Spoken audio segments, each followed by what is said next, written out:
Hi, my name is Dan Krause. I am one of the partners at Krause Donovan Estate Law Partners. And today you are going to be seeing a presentation on living trusts and estate planning put on by my partner Nelson Donovan. And so without further ado, I present Nelson Donovan.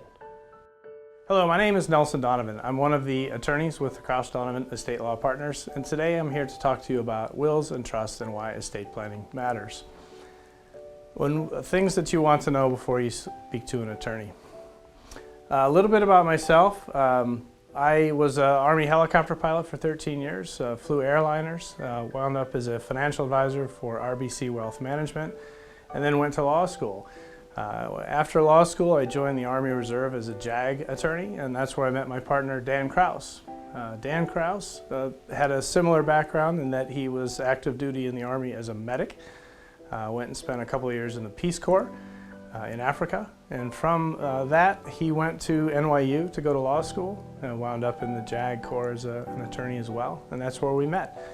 He and I came together a couple of years ago and took his sole practice that had been in business for close to 15 years and turned it into Krause Donovan Estate Law Partners. We are a focused practice on comprehensive estate planning, i.e. wills, trusts, nursing home planning, and asset protection strategies. We are an accredited business with the Better Business Bureau, and we're a member of a number of national networks of attorneys.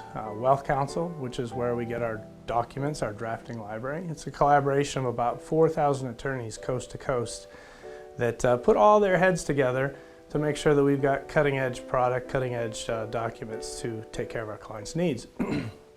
We're also on Elder Council, which is again a national network of attorneys that primarily focuses on elder law, nursing home planning, Medicaid asset protection planning. And we're also a member of the National Academy of Estate Law Attorneys. So the first thing I want to talk about is, what is your estate? And the common answer for your estate is my house, my money, the investments. And that's true. That is a big component of the estate, those tangible assets. But there's a lot more to it than that. There's your family, the family dynamic, the values that you have, how you want to pass on those values and encourage behavior through your beneficiaries. And then of course there's what sort of a legacy you might want to leave. We talk about the goals of estate planning. You know, the primary goal of estate planning is to give what you have to who you want, when you want. It's that timing of that inheritance, and certainly that is a goal. But I've got a list of a number of other goals that we think are important from an estate planning perspective. Certainly, what can you put in place to take care of yourself during your lifetime in the event of an incapacity? And what sort of tools you can leave in place for your trusted agents to take care of you? There's the goals of taking care of that surviving spouse after the first of you passes, and your children too, if you've got minor children or perhaps adult dependent children, and how you can plan and protect for them after you're gone. There's always a goal of minimizing or eliminating probate. You know, probate is that process of transferring assets after passing, and it can be a time-consuming and expensive process, and eliminating that or minimizing that is certainly a worthwhile goal. If you do have charitable intent and you want to fulfill that charitable intent, the only way you're going to be able to accomplish that is through some sort of proactive means, and that can certainly be a component of estate planning. The idea of passing on values and your ideals to your grandchildren and perhaps tailoring their behavior, protecting them, causing them to be good stewards of their inheritance is something that we can control in estate planning. And then we can now add asset protection. So whatever's inherited for the future generation, we can keep it safe from bankruptcies, lawsuits, or divorce. So anytime we talk to a client and determine what their individual situation is, we always go through a list of things to consider. And I put this chart up as a means of provoking thought, really more than anything. Do you have financially responsible heirs? Is this a first marriage, or perhaps is this a subsequent marriage? Divorce is always a big red flag in what we want to consider when it comes to the tools we want to put in place into an estate plan. Do we have stepchildren? What if you became disabled? Do you have agents in place that would be able to take care of you in the event of a disability? Perhaps you've done some estate planning in the past. You might have a will, you might have a trust, but have you reviewed that in the last year or more? Or can you not even recall putting one in place? Are you concerned that there might be disputes amongst family members? Are you sure that everybody's going to get along when they start arguing over money? And then, of course, are there concerns about the delay involved in transferring assets after passing? So the fundamental question that most people want to know is, what is the difference between a will and a trust? And it's quite simple. A will is a document that you leave behind. It's a set of instructions that you will have interpreted by a court to follow and transfer assets that you have to the people that you choose. It's kind of like leaving a note on the refrigerator for your spouse. You hope that it's going to be taken care of in your absence. A trust is a little bit different. A trust is an agreement. A trust is think of it as a bucket or a bag or a satchel or something that's going to hold your assets. You create it in your lifetime. Anytime that you have an agreement, you have to have a couple of parties to that agreement. And so in the case of creating a living trust, you are on both sides of that agreement. On the one side, you're the grantor. You're the one that draws up the trust, fills in all the criteria of how you want your assets managed and taken care of, and what sort of powers you want to have the trustee to have when it comes to managing your affairs. And then on the other side of that agreement, you are the trustee. You and your spouse are co-trustees typically, but then you can name a successive list of people that you trust that are going to take care of your affairs after you no longer have that capacity. So whether it's incapacity in a nursing home stay or simply passing. Now the difference is you have this agreement that will take care of you during your life. It will own and control your assets under your own guidance. And so really that's the fundamental difference between a will and a trust. So there are two types of trust that I want to highlight other than a will or a revocable living trust. We call them our retirement plan trusts or our Medicaid asset protection trust. Now, these are two specialized trusts that can take care of management of your qualified retirement savings. So IRAs, 401ks, 403bs, the alphabet soup of qualified funds cannot be handled efficiently with a revocable living trust, and a will has no effect on those at all because they have beneficiary designations. There are some risks that your children stand to or face when they would inherit an IRA, specifically that it's available to bankruptcy trustees. There's also a risk that they're not going to do the right thing, that they're simply going to cash it out and pay your taxes or pay the taxes up front and then squander that inheritance. The other thing I want to talk about is our Medicaid compliant asset protection trusts or irrevocable trusts. It's a big component in our practice when we have a family that maybe has a special cabin or vacation home or even their own home that they want to prevent that from ever being recovered in the event of a Medicaid claim. The idea is we don't want the state coming after your assets after you've passed if they have paid for your care. And we have the ability with the proper forethought, which is a good 5 years worth of planning, to put these assets into an irrevocable trust. Once that time elapses, it is safe from recovery and will go on to the next generation. So I'd like to highlight the risks of having only a will. Often a common defense to engaging in comprehensive estate planning is, I have a will, I'm fine, I don't need anything else. The thing about a will is, like I said, it's that document that only takes care of you after you've died. So it doesn't do anything for incapacity whatsoever. You need powers of attorney to go with your will. It will have to be probated. And there's a common mistake where people think they have a trust, and what they really have is they have a will that leaves instructions to create a testamentary trust for their kids after they die. But the process of creating that trust is the probate process, and under the court supervision, the instructions in your will create those trusts. Wills typically don't cross state lines. They're very state specific. So if you do wind up moving, you wind up creating a new will in the new state. They certainly don't control most property because when people have only a will, they'll use transfer on death determinations on their accounts. They'll use beneficiary designations. If there's life insurance, that typically goes direct to the beneficiary. So the will have very little effect on a great deal of a person's estate. And again, they only provide that direction for that short period of time during the probate process. So let's talk about probate really quickly. Probate is a public process. It's a court proceeding. We kind of tongue-in-cheek call it a lawsuit that you file against yourself for the benefit of your creditors. Because the whole purpose is to tell everybody that this person has passed away, and if you have a claim against their estate, if they owe you money, this is the forum that you can get that money in. And then after all that's settled, then things are handed out to the beneficiaries. It can be a time-consuming and reasonably complex process. The state of Wisconsin is very kind, and they provide a guide, a PDF, on their website, the Wisconsin Court's website. It's about a 78-page PDF that gives you checklists and forms and examples on how to run a probate yourself. And so it's not that it's a difficult process, but it can be a time-consuming process. So when you think about your beneficiaries, your kids and their families and their lives, when they've got 2 careers and children and sports and they're running around, do they have the time to actually go and do a probate themselves?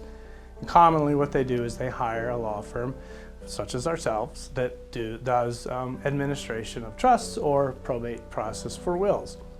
We're a time multiplier, but that costs money. So there is the added expense of having somebody do the probate for you. It can be a lengthy process. You think about somebody having to go into somebody's life and account for everything, figure out where everything is, consolidate that information down into one spot, and then collect those assets and distribute them. When there isn't a plan, when there isn't order in place, it can be difficult to figure that stuff out, and it takes a while. And then when it comes to selling real estate, that sometimes can be a lengthy process, cleaning out mom and dad's home and putting it on the market. So it can be a lengthy process. And like I said, it can be expensive. The state of Wisconsin, the state bar, publishes a statistic that typically 3 to 5% of the gross estate is spent on the probate process.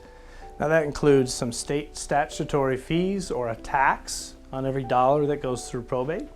That includes personal representatives fees, so the people actually doing the work can take fees. So say it's your eldest child, they are entitled to a certain portion of the estate.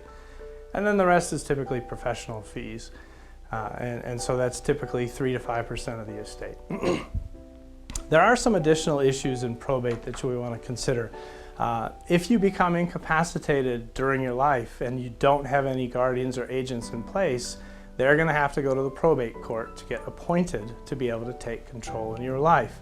If you have that sort of a mental incapacity issue. If you have minor children, the probate process is where guardians are appointed for minor children. And it can be an expensive process that is completely avoidable by planning with a living trust and all the ancillary documents that go with that. I do want to highlight 2 other components of a defense to estate planning. One of them is joint tenancy. It's very common in the state of Wisconsin that husband and wife are both on the title for a home. And what happens when husband passes away, it naturally cedes over to the wife. The wife has full control over that. Now the problem is what happens after that? So we avoid the probate with the first passing. The second passing, so when it goes from that surviving spouse to the kids, there's a probate to transfer that asset. But what happens if that surviving spouse remarries and then down the road puts that new spouse on the deed?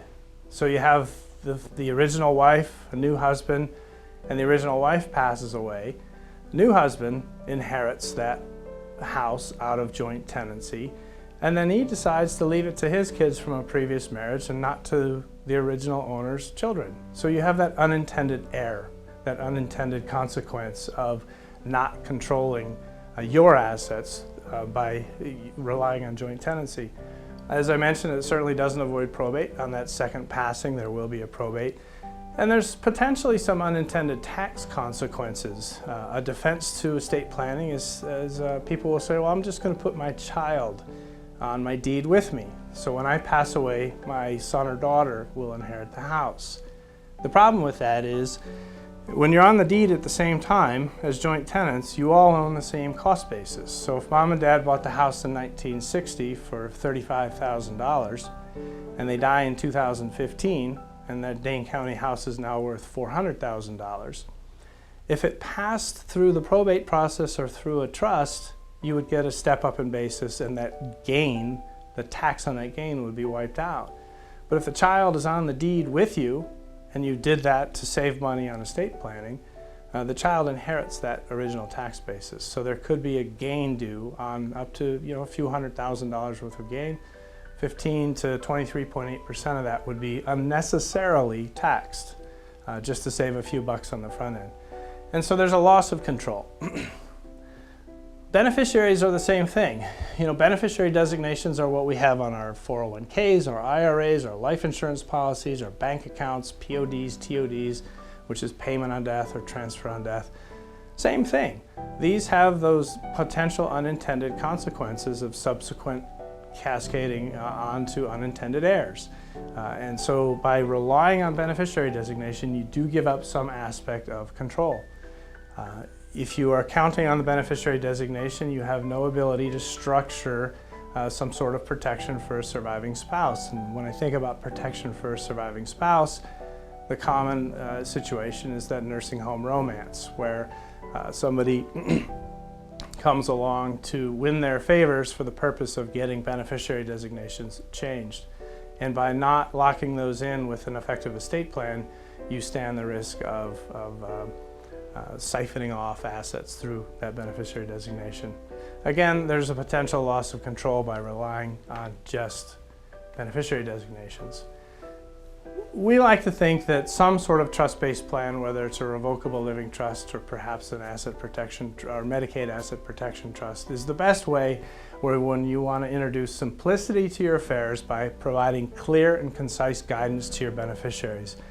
You want to go through the process of bringing order and organization to your affairs so you can inform your trusted representatives and agents on what your assets are, what your estate is, and what your goals are. And then you provide control of the outcomes and distributions during your incapacity or after your passing. You want to choose a trust when you want something that can take care of you during your lifetime in the event of that incapacity. You want to keep control of that plan, something that you can easily modify and amend from time to time as circumstances change. And you certainly want to have a plan in place in the event of your disability on how your assets are managed and how they're used to take care of you.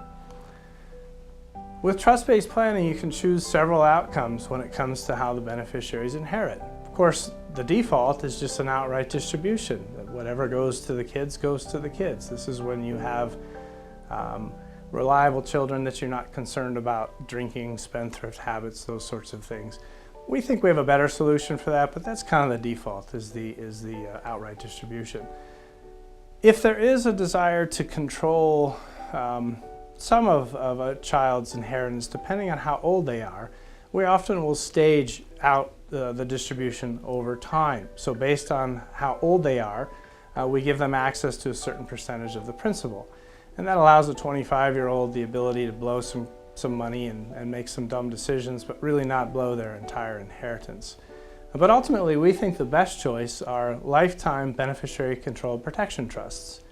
We have the ability to grant your heirs a protective trust that prevents them ever losing whatever they inherit from you in a bankruptcy, in a lawsuit, and granted those are remote, but more importantly in a divorce.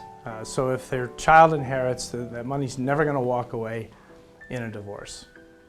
So in a trust-based plan, you can certainly plan for that spouse or that significant other upon your passing. How are you going to set them up to protect them once you're gone?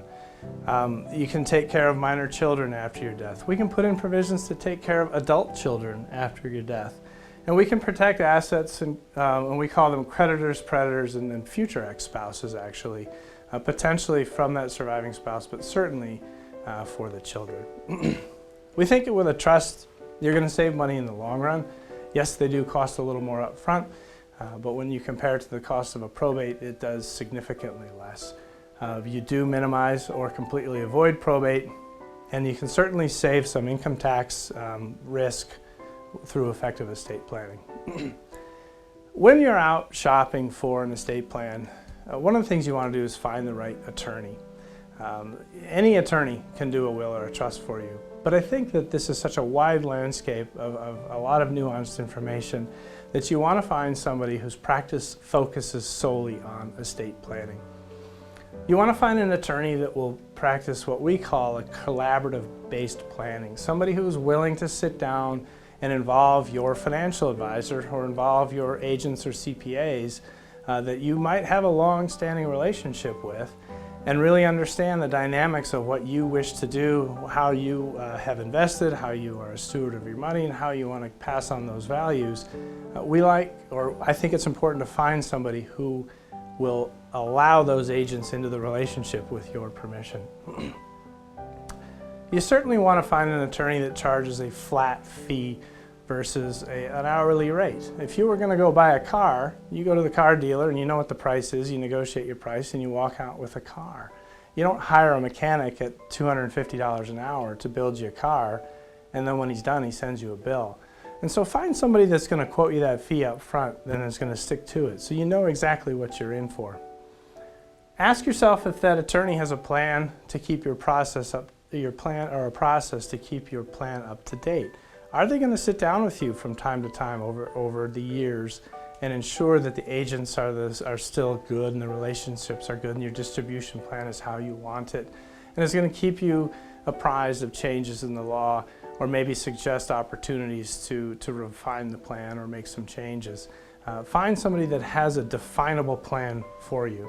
And then the last one is ask yourself, can I see myself working with this attorney? The thing is this is a relationship, and it's going to be several hours in a small room like this with this attorney. You come to a workshop, you sit down for a consultation, which is typically an hour to an hour and a half. You spend 2 hours going through the design process, and you spend 2.5 hours signing the documents. So you're buying 5 hours in a room with that person. So find somebody that you can get along with. So if you are out price shopping and you're looking at plans, you've found an attorney, maybe you found 2 attorneys, you want to make sure that you are comparing apples to apples, because there is a very wide disparity in prices that you can pay for an estate plan. And so when you see a number, make sure that you're getting the same thing. And this is a comprehensive trust-based plan. And the first thing is you're going to have the core trust. And I've noted here that you want to find somebody that's going to fully fund that trust. And funding is that integration, that transferring of your assets from your name into the name of the trust. An analogy would be putting gas in a new car. If you buy a car, it's not going to do you any good unless you put gas in it. And the gas is your assets. You've got to get your assets into that trust and find an attorney that's going to do that for you. Every trust-based plan is going to have a will. And in a properly funded trust, that will stands as a standby document to simply pour over anything that might not be in the trust. If you do have minor children, that's the mechanism to assign those guardians. So there will always be a will in any plan, whether it's a will-based or a trust-based plan. Then you're going to want to make sure that you've got your incapacity documents. Your durable power of attorney, those are the agents that will take care of you in the event of a disability. The ability to transact business as you in your absence during your life. And then your healthcare power of attorney, your living will, and your HIPAA release. Those are the instructions to your agents to make medical decisions for you. It's the green light for your healthcare providers to talk to your agents so that they aren't violating the laws that physicians are under when it comes to sharing medical information.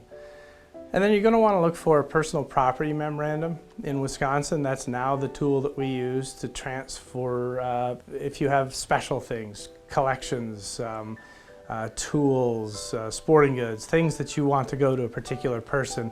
It's a very functional and flexible tool that people now have, so you don't have to rely on professionals if you just want to give a wedding ring to a certain person. And then memorial instructions, perhaps a legacy statement, and then you're going to want to look for a certificate of trust and ID cards. And these are tools that help you transact business as you go forward so that you can save cost and time by being able to manage your trust completely by yourself. So, everybody has excuses on why they don't want to do this. It costs money, it takes time. Of course it does, but anything with a good result costs money and takes time. A common thought is estate planning is a luxury. I don't have much, but I think most people do have legitimate concerns that relying on the state law and relying on the state's plan might not align with your goals. And whether you have a modest home out in the country or you've got a substantial estate planning is not a luxury. It is necessary for everyone to have an estate plan. Nobody likes to think about dying. Of course, everybody thinks it won't happen to me, but there's one certainty in life. One of them is taxes, and I think you can figure out the other one. I don't like attorneys. That's my favorite because, frankly, I don't like them either. I've spent a lot of years as not being an attorney. But one thing about this world of being an estate planner is I like to think of us as the teddy bears of the attorney world. This is a relationship. We're helping people accomplish their goals. We're not sending you letters asking for money. We're not demanding things from you. We're not taking you to court. So it is a little bit of a different role than most attorneys, and so I get that one. I'm going to go do it myself as a common excuse. I'm going to go to the internet, LegalZoom. Often in these presentations, I will pull up the disclaimer from the LegalZoom website. It's a lot of fun to read it. And you usually never get around to reading it after you've paid them $200 or $300 for their forms. But it says at the bottom, we're not attorneys. This is not legal advice. And we recommend that you go find an attorney to review this document to see if it'll even work. And often if you go take that to an attorney, I guarantee that their fee to review that document is probably what they would charge for an estate plan. So it's food for thought. So when should you plan? Well, here's a good list. You've had a child. If you're married and you have a child, you certainly need to have at least a will. You need to have guardians in place to take care of those kids in case something happens. Maybe you have a child that's reached the age of majority and they've gone off to college. A lot of people are paying for the health insurance on their kids now until age 26. So if your kid is gone, you may not have the ability to make healthcare decisions for them if something terrible happens. And so it would be in your interest to learn about the possibilities of maybe them granting you a healthcare power of attorney so that you can do that. Grandchildren being born and you want to take care of them. So certainly if there's a death of a spouse or a child, that's the time to engage in estate planning. If you have a relationship change to a decision maker that you may have put in place, say that power of attorney agent that you appointed, maybe they've passed, maybe they've moved to Mexico and they're no longer a good choice, you may want to make that change. And a big reason to come in and talk to estate planners these days is that we have aging parents. And you're going to be in that situation of being the agent, and maybe you don't have the tools in place to help them out. That's certainly a reason to at least come in and talk to an estate planner and see what can be done to maybe make your life easier. And so that's all the information I have today. We are Krause, Donovan Estate Law Partners. Our main office is here in Oregon, Wisconsin. We do have a Madison office too, up on the northeast side of town, right by the interchange of 151 and 94 on the way to Sun Prairie. Simplicity, order, control, that's what we're all about.